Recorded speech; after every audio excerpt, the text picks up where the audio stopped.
This is Ask Joe number 170, special edition. The person who can guess what the following solo is from, both the instrument and the song, wins a free copy of Understanding Compression. Leave a comment over at homestudiocorner.com/AskJoe170 to win.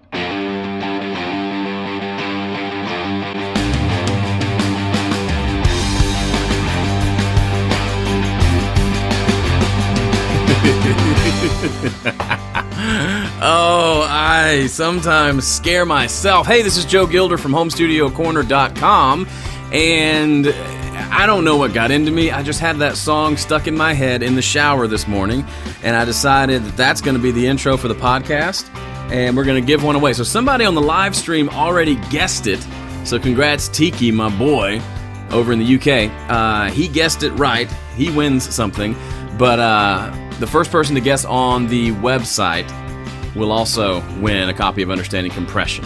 By the way, those of you on the live stream, you are disqualified because you didn't guess. You can't go back now that you know the answer and guess on the page. I will find you and I will end you.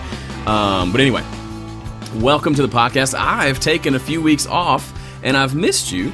Been busy, and I'm actually heading out of town for my brother's wedding this weekend, so I'm singing in it. A song I don't know yet. I got to learn it between now and the weekend. But yeah, I'm excited. It'll be fun. My little bro is getting married. He's 8 years younger than me, and I've got a sister who's 3 years older, so he was the surprise baby.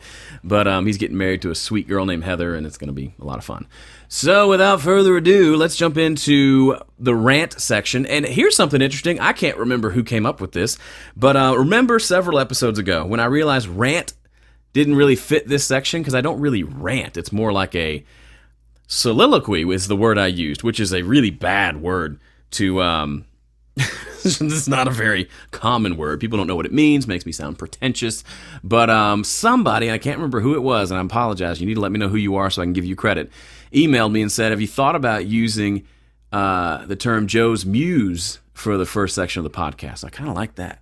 Time for me to muse a little bit. So I'm going to muse. And I'm a fan of the band Muse as well, so that works. But today I want to talk about several different things. By the way, the intro was recorded on my new love of my life, my Gibson ES335. I've wanted one for forever, and I went to play one, and she came home with me. So she doesn't really have a name yet. I thought Rosita, but my wife thought that was weird because there's that character in The Walking Dead named Rosita, so that's weird. So I don't know. She didn't have a name yet, but she's lovely. And those of you asking, a few people in the chat are asking what I'm playing through amp-wise. It's my trusty 11 rack over here, which I've got in a really cool tweed case, which looks awesome. If you haven't seen this video, come check out the video for this episode. You can kind of see it off to the side, but it is the Avid 11 rack, and I use it literally like an outboard piece of equipment. I plug XLR out of that into my mixer, and this time actually I'm running two to run, so you had a stereo reverb going there.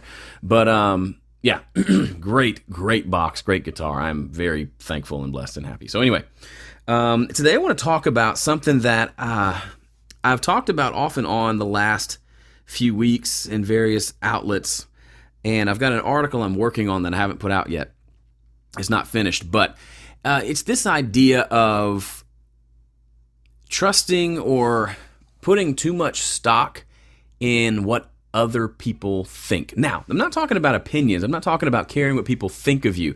I'm talking more along the lines of the problem with being so into quote-unquote gurus. And I do that with air quotes.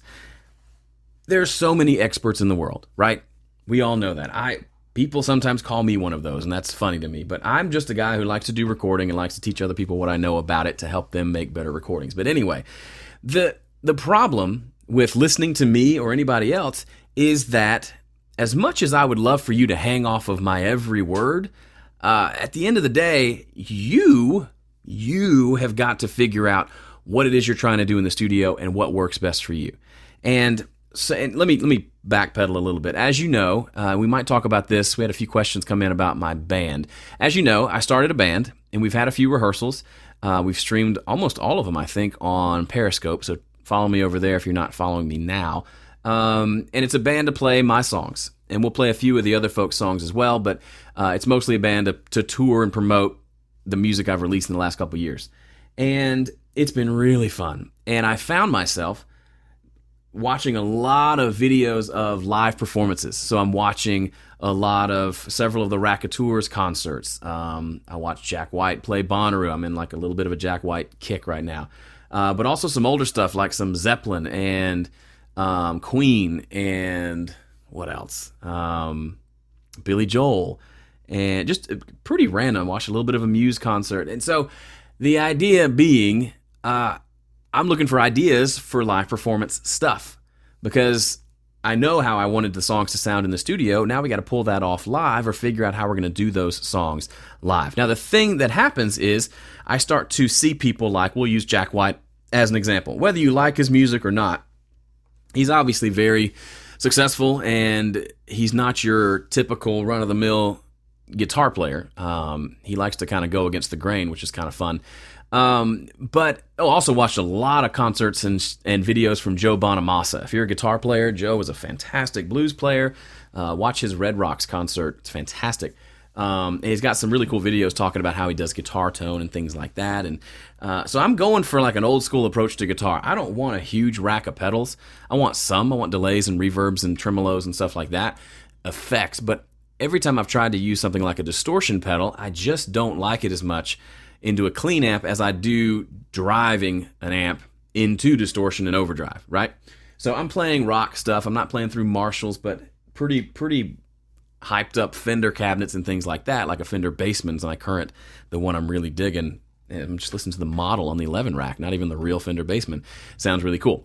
So point being, as I'm figuring out what tones I want, I'm getting curious. So it started with the 11 rack. I own a Ampeg Reverberocket amp, and it's good. I just wasn't in love with the tones I was getting out of either channel. The clean channel was a little too clean. The dirty channel was a little too dirty, if that makes sense. And so I do most of my recording the last few years through the 11 rack. And so I thought, why not try to use that live and just run it through the PA like acoustic guitar or a vocal, and I'll know what tone I'm getting, because I can dial it in at home and then take it in and tweak it for the venue and make it sound good. But that's where it all started. And it's got probably 15 or so different amp models inside, from maybe one or two Vox amps, several Fenders, a couple Marshalls, and then some others like Mesa Boogie, Soldano. There's like three Bugera, not Bugera, Bogner, and maybe a few more. And as I went through, I started to really hone in on the Fender sound as kind of being the sound that I like. And that led me to saying, okay, I really like the sound of the Tweed Deluxe amp, or right now I really like the sound of the Fender Bassman amp. And now I'm going out finding who played a Bassman. So who played it, and why do they like it, and what amp, doing that classic Google search, what amp does Jack White play through? What amp does Joe Bonamassa use? What guitar does he use? All that kind of stuff. And there's nothing wrong with that, because of course it's nice to know. For example, I watched a great video from Joe Bonamassa. Sorry, my cat is scratching on the, go away, go, shoot. He's scratching on the, hang on, let me get him. Come here.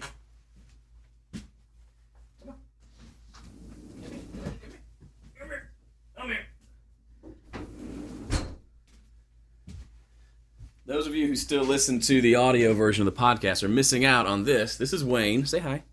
Say hi. Huh? No? Nothing? I don't know why he wants to come in here. He actually lived in the studio for the first 3 months that we lived here, so maybe he missed his home. He'll cry at the door to go out in a second. Anyway, saw a cool video from Joe Bonamassa talking about these Jazz 3 picks that he uses. These are the really small, really thick picks. I used to use them years ago for acoustic guitar because I could never get a thinner pick to hit to play single notes very well. I would always miss. And this was better. But then I realized if you listen to the album Out of Indiana from several years ago, this was the pick that I used on all the acoustic guitars. And to this day, I have some regret on using it because a lot of them were folky songs that needed a nice bright strum. And between the way I mic'd the guitars, which was too close, and the pick that I used, which was this, it was just too flubba muddy. There wasn't enough bright top end to it. A thinner pick, like a lot of the I don't have one here. The Dunlops are the ones I like to use, the darker gray ones or the lighter gray. Those tend to be a little brighter on acoustic, and you get more of that. You know what I'm talking about. Anyway, but for electric, I've been having a hard time with my tone being too bright, especially on the bridge pickup. And I'll have it sounding good here, but then I'll get to the venue or I'll play it at church, and the neck pickup will sound pretty good, maybe a little bit muddy, and when I dial back the lows on the amp and switch to the bridge pickup, it's too bright, and I can roll down the tone knob, but it still just has too much of something that I don't like. I think this pick potentially might be the answer. So I saw that Joe said he's got, of course, ones with his name on it, but this is the pick that he used, and he's a shredding electric guitar player who plays mostly blues stuff along that line. I'm not looking to be a shredder, but as soon as I saw that, and on top of that, I watched the documentary It Might Get Loud. If you haven't seen that, it's fantastic. It's really interesting. I wouldn't say it's fantastic. It's good. It's a fun watch. It's the Jack White, The Edge from U2, and then Jimmy Page from Zeppelin. And they're all interviewing the three of them and kind of going through each of their stories. And they showed a close-up of Jimmy Page playing his Les Paul, and I could see he's using a really thick pick. It's not one of those. It's a more standard size pick. But I could see it's really thick. And I love the tones he was getting, and just in general, the tones he got and gets. So I started thinking, well, maybe that will solve my brightness problem and give me a little better articulation, because I'm not a great, like you heard the solo at the beginning, I'm not a virtuoso by any means. I can fake my way through a simple solo if I have to. But I still, when I'm doing runs and licks and stuff, a lot of times I miss the strings. Now, the pick might help with that, it might not. But the point being, and I've gone all over the place because I'm a little hopped up on coffee, and I even forgot the cup that I just brewed, but it's probably a good thing. The point is, it's good to know what people play and what people use. The problem is when you get obsessed with that, and when that becomes your driving motivation for anything that you're doing, right? When you get to the point where I want to know what plug-in bundle Chris Lord-Alge uses on vocals. And you find out, and then you go and buy that. And then it doesn't work for you. So then you go down that whole path. I want to know what guitar amp Jimmy Page plays through. He's probably playing through a Marshall. And you go and buy a big old friggin' Marshall, and then you realize you're not Jimmy Page. That's part of the problem. And you've heard me say that kind of stuff before. But the other thing is you've got to, let's say I'm listening to Jack White, and I want to know, I really like his tone. Guitar tone most of the time. Sometimes it's weird and out there, but a lot of times it's just big and thick and raw that I've connected with. All the different bands I listened to over the years, by the way, I just found one of those Dunlop picks right there. All the bands I listened to over the years, I kind of have honed in on what my taste is like. And it's evolved over time. It may change 10 years from now, but right now I like a big, thick humbucker guitar sound. I like it with a good bit of overdrive, not distortion, and I like it to be kind of beefy. And Jack White gets that a lot, especially on the Racketeur stuff and some of his earlier Jack White stuff. He's playing a telly more lately, but he's played different hollow bodies and stuff like that. Anyway, I like his tone, and I like to see what he does, but I'm not trying to completely emulate him. And I don't want to copy what he owns, because that's a waste of money and also a waste of time, but I do want to get inspiration. So I guess what I'm trying to say is there's a difference between obsessing over someone, a guru, whoever you term that to be, and trying to be just like them. So let's say Graham Cochran, great example. He is one of my best friends. We run dueling mixes together. He is so good at what he does. Recording Revolution is just insanely successful and popular. And I'm so thankful that we get to be friends, and we became friends back when our blogs were just little blogs, and now he's especially just blown up, and he's helping a lot of people, and it's great. You may be a huge fan of Graham. I'm a huge fan of Graham. And you may watch the way he mixes something and say, I must mix like that.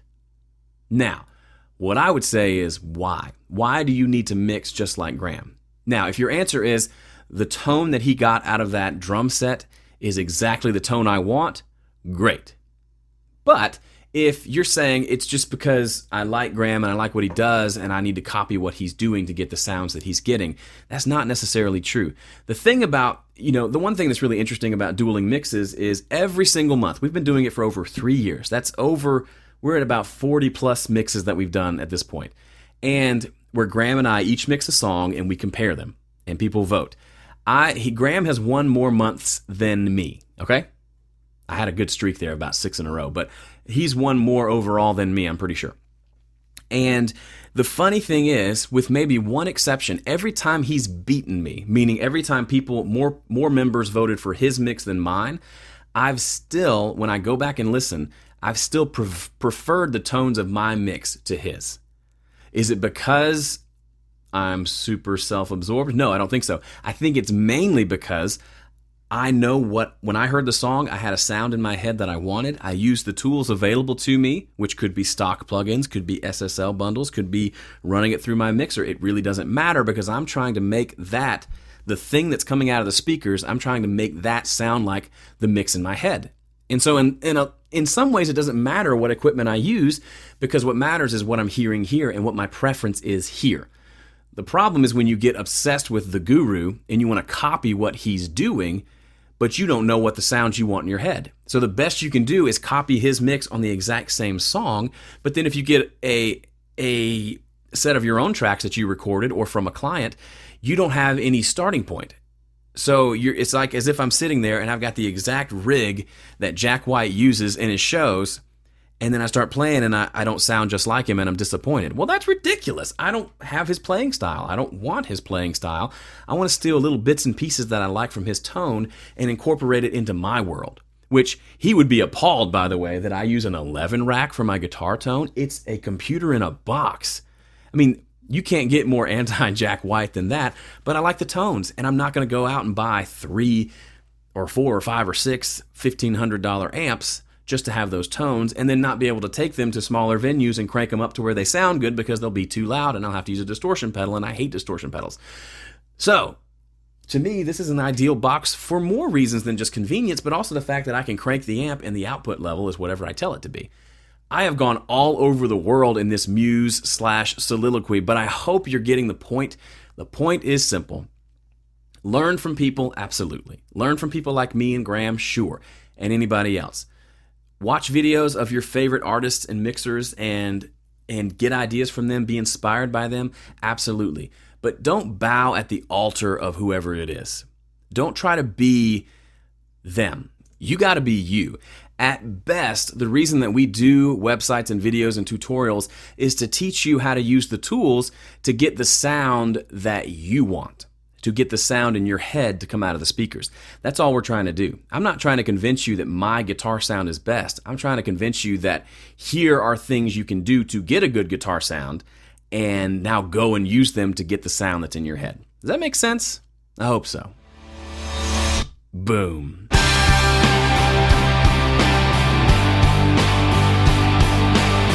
All right, I'm back.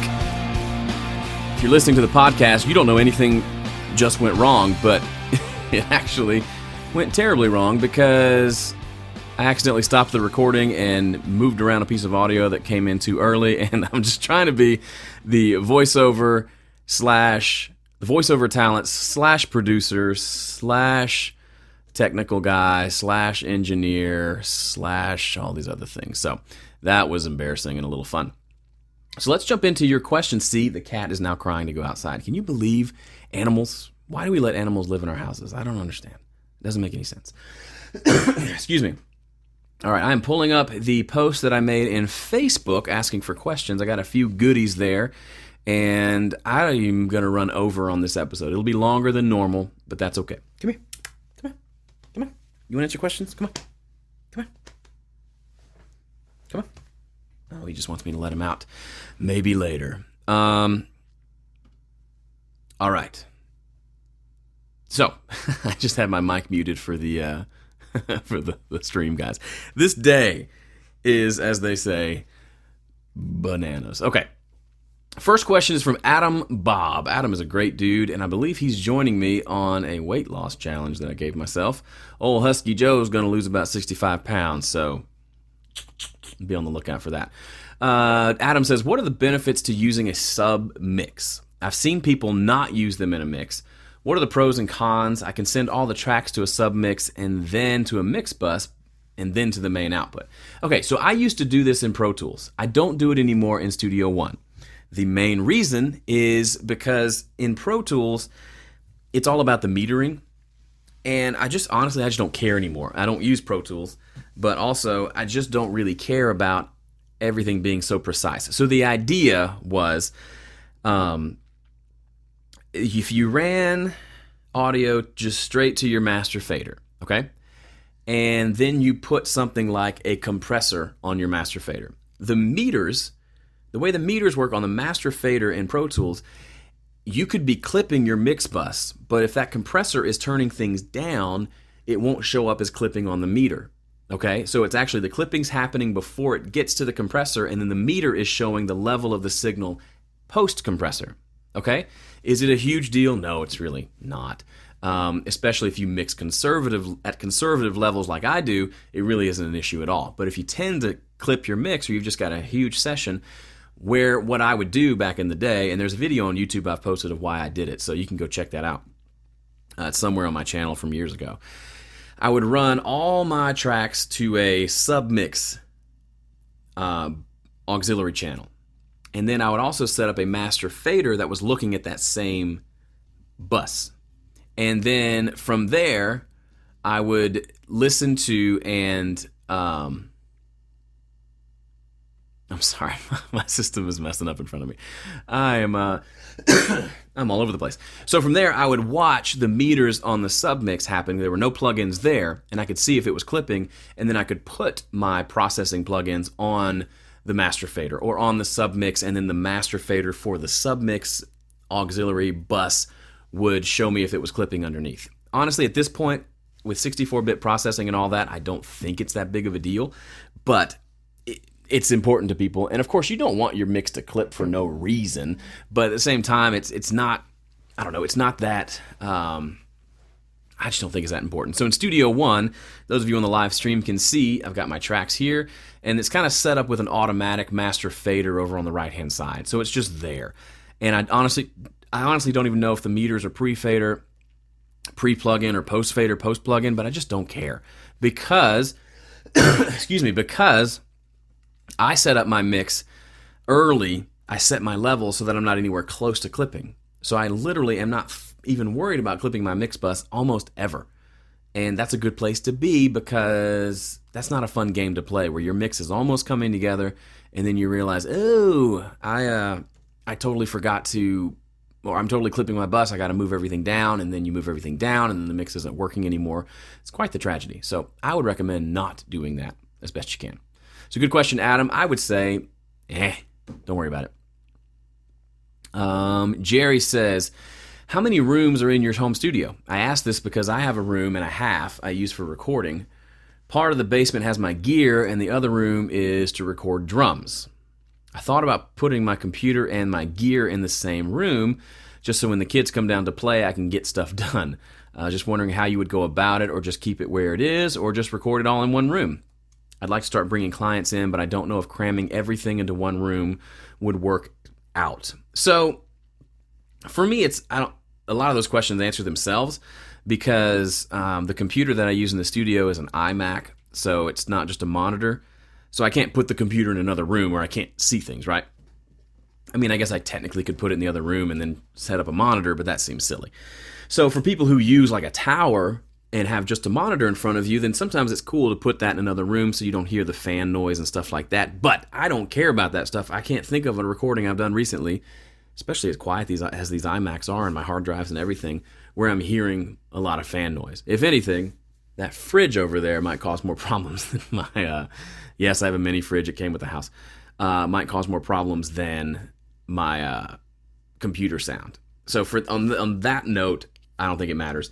The other thing is, I tend to like to have all the gear close to me, where I can literally, I'm sitting here right now. I've got my keyboard's the farthest thing away.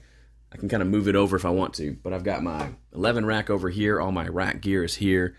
I can kind of sit here and do my thing. So if I could have a preference, and in my studio, you asked how many rooms I have.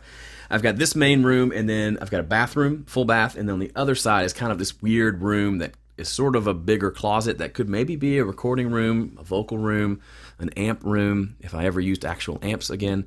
But and if we'd have to do some remodeling to kind of rearrange it to make that work. But for me, the last several years I've recorded in just a big room, and I like it. It's simple. It has its drawbacks. The main one being everybody that's recording has to be on headphones, because you can't have your speakers on while you're recording, obviously. So that's a little bit of a bummer. I'd love to be able to have a day-long session where the musicians are in there and I'm just listening on speakers, and they're isolated and I'm isolated, and I don't have to have headphones on or earbuds in all day. But that's not really a big problem. I wouldn't go through the hassle of doing all this other stuff just for that. However, if you can't all fit in a room, or if you have access to the room and it's not that hard to get wires going back and forth, I really think it's a trial and error thing. For me, spreading out into 2 rooms would be annoying because of how much recording I do of just myself. So running to that room to record and then running back in here to do stuff, to me that's a little annoying.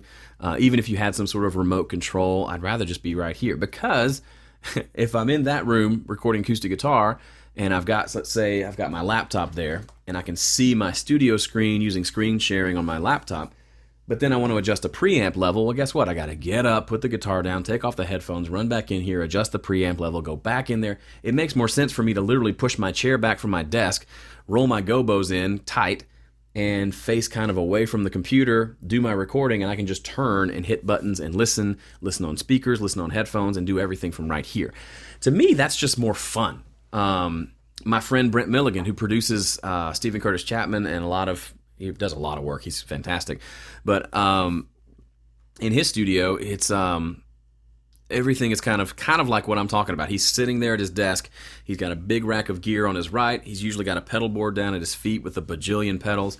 Back behind him, he's got some other gear that he can reach for, and then he'll roll a keyboard over or have a bunch of guitars sitting here on his left, and it's just all there. Because you get into issues like, even if I just want to record guitar across the room, I've got to have a big headphone cable.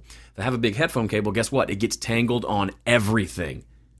Every time. And by the end of the session, you've got this twisted coil of cable that's jerking your head off every time you take a step. And that's not fun. That gets frustrating. So for me, as much as if I can just sit here all day and stand up to sing and sit down to play and just be in this general area, I'm happier. But I may not be doing the same thing you're doing in the studio. So ultimately, I would just figure out what kind of workflow works best for you.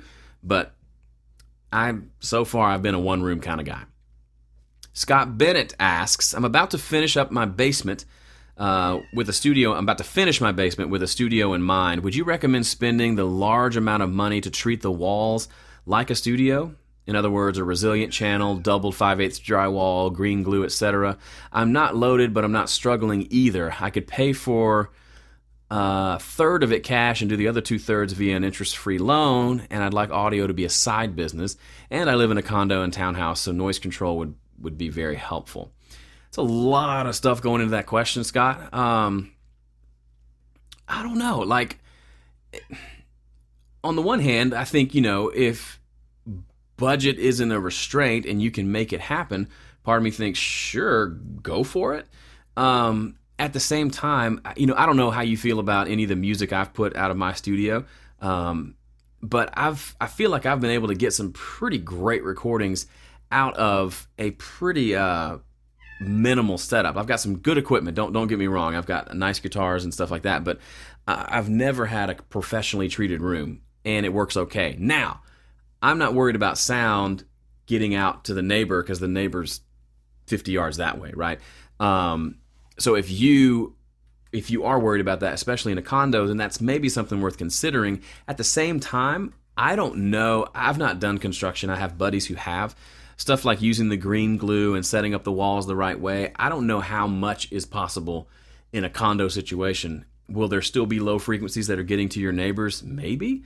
So I don't know if it's going to end up you do all of this and the room sounds good, but you're still getting complaints from your neighbors and it's still not working, then to me that would have been a waste of money. But otherwise, I wish I could tell you what to do, but I just can't. But I hope maybe I gave you a little nugget of something that'll help. Simon, my buddy Simon Karlstedt from Sweden, who, if you saw, we did a live stream a couple weeks ago. He was in Nashville from Sweden and came and hung out with me. Actually, two different times. He hung out all day in the studio. We went and ate hot chicken, which was awesome and totally messed up his stomach. And then we later that week was my first band rehearsal, and he came by, and he actually was the guy running Periscope while we did our rehearsal. So Simon's awesome, fantastic guitar player, by the way. Go check out his band. I just blanked on the name. We used it for dueling mixes. Somebody in the chat help me. I'm blanking. I will remember it here in a minute. But anyway, Simon's question has to do with my band. He says, what have you learned from playing in a band so far? So for me, I've learned a few things. So for one, we've got two electric guitar players. The first one is me, and the second one is my friend Spencer. And neither Spencer nor I are what you might call really lead guitarists. We can do some basics. I mean, you heard the beginning of the podcast. We can do some basic solo stuff. All the guitars you hear on my albums are me. So there's that. I mean, I'm good at guitar, but neither of us are really big lead guitar players. So I would say I lean a little more towards playing lead than he does, but I'm also the singer, and I can't always take the leads or the lead parts. It just doesn't make sense, or I can't sing it as well when I'm playing them and things like that. So for me, I'm trying to think of the best way to answer this. For me, one of the things I've learned is that in this situation, and it was really cool because Spencer just told me, he said, hey, if there's anything you want me to play specifically, just tell me. So as opposed to us just jamming out and he knows the chords of the song and he figures out his parts, it's kind of cool because I've already recorded the song, so I can just say, hey, here's the guitar part to play here. And so kind of him saying, this is what I want you to do, was nice, so that I could say, hey, don't play that, play this. And now I want you to play this exact thing, and then play this thing. And then if he comes up with there's some things he does way better than me, like ambient reverby delay stuff is really good. I just let him do his thing. But then occasionally, when he's playing a song and he's seeming like he may not know what would be the best part to play, I can think, hey, I've already gone through a lot of the issues and the problems of working through figuring out these parts. So I can just say, hey, here's the part you should play because it works really well. And he'll play it, and we'll play it together, and it'll be great. So that's been cool. The other thing is just learning how to take a studio project and translate it into a live environment.